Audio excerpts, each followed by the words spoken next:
yung ating magagawa ay napakaliit lang. Kahit gawin natin ang buong pagsisikap, nalunasan yung ating suliranin. Maliit lang ang magagawa natin.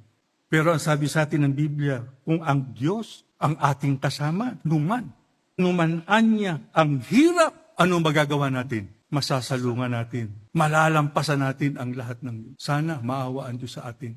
Kasi napakahirap na talaga ng buhay. Pero napakahalaga pala nun.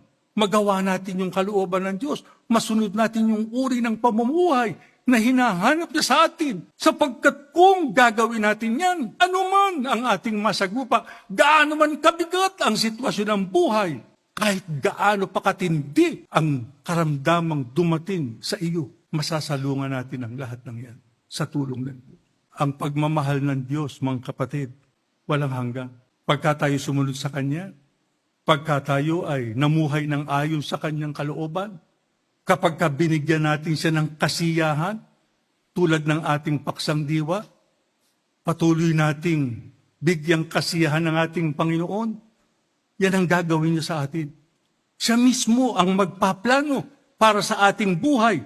Yung Kanyang mapagmahal na kabutihan ang ating mararanasan. At yan ay magpapatuloy magpakailanman.